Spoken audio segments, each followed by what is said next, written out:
আসসালামু আলাইকুম প্রিয় লক্ষ্মীপুরবাসী।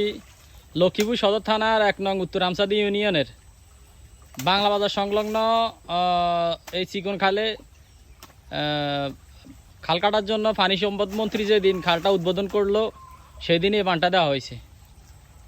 তো আমি কিছুদিন পূর্বে একটা ভিডিও করি যে এই খাল কাটার পরেও কিন্তু এই বানটা আসলে উঠানো হয় নাই।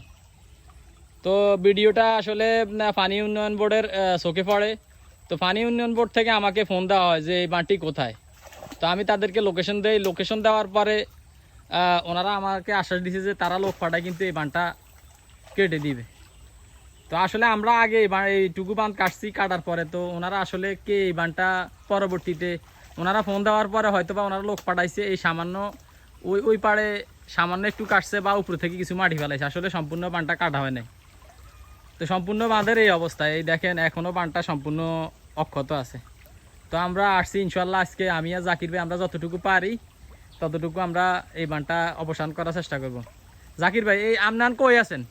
আমি ভাই খালের মাঝখানে আছি এখন। এই খালের মাঝখানে আমি আমাকে ফোন দেওয়ার পর আমি লোকেশন দিছি, ওনারা বলছে যে ওনারা লোক পাঠায় এই বানটা আসলে কাটে দিবে।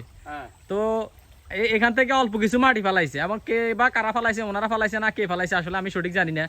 এই হলো তাদের দায়িত্বের অবস্থা আর কি। ভাই এখানে মনে করেন মূলত সমস্যা হয়েছে কি, এই দেশের দুর্নীতি যতদিন মনে করেন শেষ না হবে ততদিন এই দেশ যত রকমের মনে করেন এমপি মন্ত্রীরা সংসদে ছিলেইব, কোনো উন্নতি হবে না।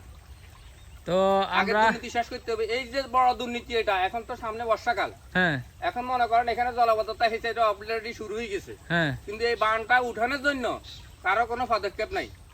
তা আমি মাননীয় পানি সম্পদ মন্ত্রী মন্ত্রীর দৃষ্টি আকর্ষণ করে বলছি, উনি অতি সত্বর যেন এই বানটার দিকে দৃষ্টি দেয়, এই বানটা উঠানোর জন্য। নইলে ওই সাইডে যারা আছে সামনে বর্ষাকাল আসলে এখান থেকে পানি নিষ্কাশন হবে না, ওই সাইডে মানুষগুলা ডুবি মরবে, এই সাইডে মানুষগুলা বাঁচে যাবে। এখন আসলে বর্ষার শুরুতেই আসলে পুরা পানি আটকা আছে। তো আর দেখা পানি গেছে যে যখন আসবে তখন এই বান কেউ ধরবে না, আর আমাদের এখানে এখানে আসলে বললি অনেক বেশি গাড়া হয়েছে যেগুলা আমগো পক্ষে আসলে সম্ভব না। তো আমরা যতটুকু পারি এখন কেটে দিব। ওই সাইডে টিন টুন আছে, এগুলো আসলে অনেক মানুষের দরকার।